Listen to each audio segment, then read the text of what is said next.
Hello friends, welcome back to my YouTube channel. आज हम बात करने वाले हैं बहुत ही इंटरेस्टिंग एंड इंफॉर्मेटिव टॉपिक के बारे में। आपने पूरे हफ्ते मेहनत की, आपका रिज्यूमे परफेक्ट है, आपका इंटरव्यू अच्छा गया, फिर भी आपको ईमेल आता है we regret to inform you. क्यों? आज मैं आपको एचआर की उस सीक्रेट चेकलिस्ट के बारे में बताने जाऊंगी जिससे कि वो सिर्फ 10 सेकेंड्स में डिसाइड कर लेते हैं कि आपको रिजेक्ट करना है या फिर शॉर्टलिस्ट। आज की इस वीडियो के बाद आप कभी भी इन 5 गलतियों को नहीं रिपीट करेंगे। आज हम बात करेंगे the secret checklist of HR. इसका पॉइंट नंबर 1 हमें कहता है द रिज्यूमे रेड फ्लैग। ये पहला और सबसे बड़ा पॉइंट है। एचआर को आपका 2 पेजेस का सीवी देखने में 10 सेकंड में स्कैन करना होता है। उसमें वो क्या देखते हैं? उसमें वो चेक करते हैं, पहला है आपका अनएक्सप्लेन्ड गैप्स। अनएक्सप्लेन्ड गैप्स, अगर आपके रिज्यूम में 3 महीने से ज़्यादा का गैप है और उसमें कोई रीज़न भी नहीं लिखा, like career break, family reasons, further studies, तो एचआर को लगता है कि आप उनसे कुछ हाइड कर रहे हैं, आप उनसे कुछ छुपा रहे हैं। तो ये क्या है? एक ऑटोमेटिक रेड फ्लैग है। ठीक है। नंबर 2, सीवी में स्पेलिंग और ग्रामर की mistake. Spelling and grammar mistakes. अगर आपने अपना नाम या कंपनी का नाम गलत लिखा है, कोई क्वालिफिकेशन है, उसकी स्पेलिंग आपने गलत लिखी है, तो एचआर ये सोचता है कि आप डिटेल ओरिएंटेड नहीं हो। It's that simple. तो हमेशा जब भी अपना सीवी बनाएं तो उसको प्रूफ रीड, क्रॉस चेक ज़रूर करें। उसमें सारी स्पेलिंग, सारे नाम प्रॉपर लिखे होने चाहिए। नंबर 3 यहाँ पे आता है जॉब हॉपिंग। 1 साल, 6 महीना, 8 महीना, अगर आपके 3-4 जॉब्स ऐसे ही हैं बिना किसी सॉलिड रीज़न के, तो एचआर को लगता है कि आप एक जगह स्टिक नहीं करोगे। इसका सॉल्यूशन है, अगर कोई गैप है तो एक लाइन में उसका रीज़न मेंशन कर देना, उसकी स्पेलिंग चेक करना और जॉब हॉपिंग का रीज़न कवर लेटर में ज़रूर लिखना।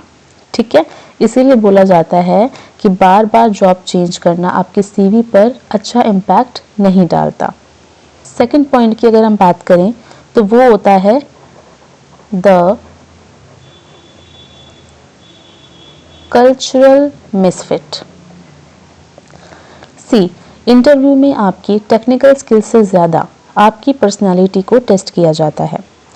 एचआर आपसे पूछता है कि आपने अपना प्रीवियस कंपनी क्यों छोड़ा, और उस पर अगर आप ये कह देते हो कि जो मेरे बॉस थे वो बहुत ज़्यादा बुरे थे, टीम अच्छी नहीं थी, मेरा काम वहाँ पे अप्रिशिएट नहीं किया, it's a very loud buzzer to HR. ये सब एक कोड वर्ड्स हैं किसके लिए? I am a complainer.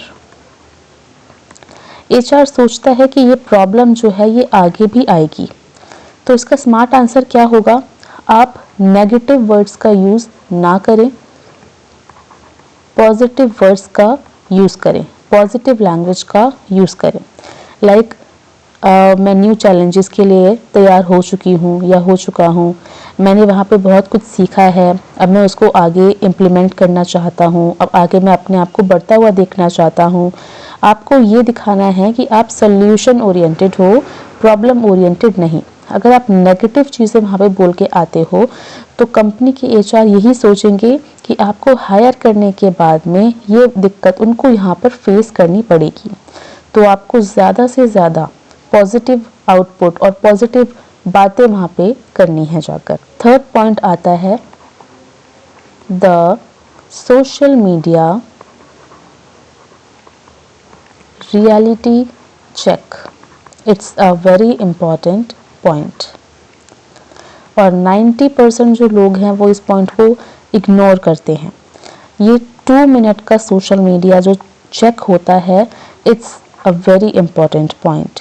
मान लीजिए आपने इंटरव्यू में कहा आई am a very professional person, और एचआर आपके पब्लिक इंस्टाग्राम प्रोफाइल पे जाता है जहां आपने 100 मीम्स डाले हुए हैं। ये बहुत ज़्यादा अनप्रोफेशनल है।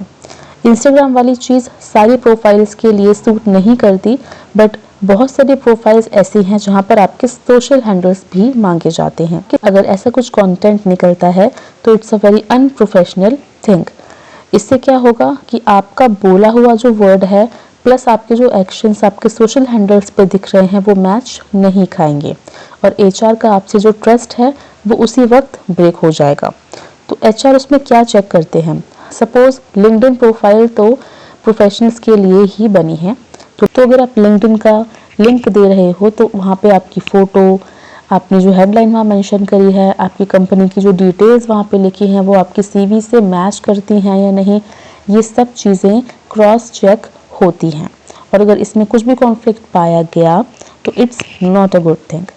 आपका पब्लिक फेसबुक, इंस्टा प्रोफाइल्स, कोई भी ऐसी पोस्ट या फिर फ़ोटो जो कंपनी की इमेज को डैमेज कर सकती है, ठीक है, तो इंटरव्यू से पहले अपने सोशल मीडिया प्रोफाइल्स को या तो लॉक करें या उसको प्रोफेशनल बना लें। तो ये एक नॉन नेगोशिएबल स्टेप होता है जिसका खास ध्यान इंटरव्यू में रखा जाना चाहिए। Okay, so the next point is over qualified versus under qualified trap. It's a very very important point. आपको लगता है कि ज़्यादा क्वालिफिकेशन अच्छी है, ऐसा नहीं होता। कभी कभी आपकी ओवर क्वालिफिकेशन आपकी सबसे बड़ी एनिमी बन जाती है। कैसे? देखें, अगर आपके पास एमबीए है और आप जूनियर एग्जीक्यूटिव के रोल के लिए अप्लाई कर रहे हैं तो एचआर इसमें ये सोचता है कि आप इस जॉब से जल्दी बोर हो जाओगे, आपको जल्द ही हायर सैलरी चाहिए होगी, आप इस जॉब को टेम्परेरी समझोगे, ठीक है। तो अगर आप ओवर क्वालिफाइड हो तो कवर लेटर में ये ज़रूर मेंशन करें कि आप ये जॉब, ये प्रोफाइल क्यों चूज़ कर रहे हैं, ये जॉब आप क्यों करना चाहते हैं। उसके लिए एक स्ट्रॉन्ग पॉजिटिव रीज़न आपको मेंशन करना ज़रूरी है, सो दैट कि एचआर का दिमाग में ये पॉइंट आने से पहले उसके पास में आंसर हो, वरना आपका जो सीवी है वो ऑटोमेटिकली ओवर क्वालिफाइड की कैटेगरी में रिजेक्ट हो जाएगा। और अंडर क्वालिफाइड का तो आपको पता ही है, अगर आप किसी पोस्ट के लिए अप्लाई कर रहे हो और उसके लिए आप पूरी तरह से क्वालिफाई नहीं हो तो बहुत केसेस में ऐसा होता है कि एचआर आपको नहीं चुनते, क्योंकि उनके पास बहुत सारे कैंडिडेट्स की लिस्ट पहले से आई होती है जो एक से बढ़कर एक होते हैं। Next point is salary expectation.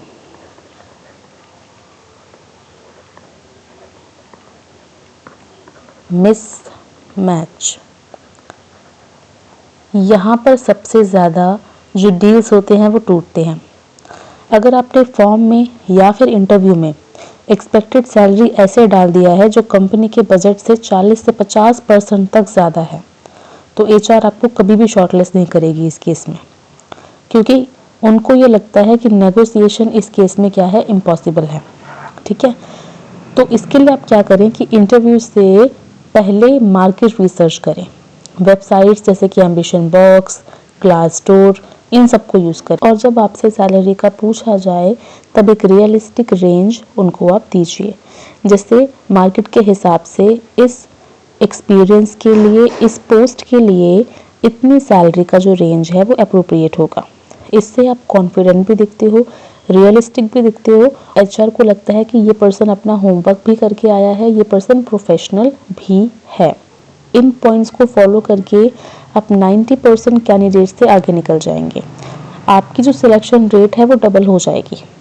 तो अगर आपको ये वीडियो पसंद आई और आप चाहते हैं कि मैं आपके लिए इस तरह की डिटेल्ड प्रैक्टिकल नॉलेज लाती रहूं, तो उस वीडियो को लाइक करें, शेयर करें अपने दोस्तों तक, और हमारे चैनल को सब्सक्राइब करें और बेल आइकन को प्रेस करके रखें, क्योंकि मैं आपके लिए लाने वाली हूँ एक और बॉम्बशेल वीडियो जिसका टॉपिक होगा इंटरव्यू के बाद फॉलो अप ईमेल कैसे लिखें जो 100% रिप्लाई की गारंटी करे।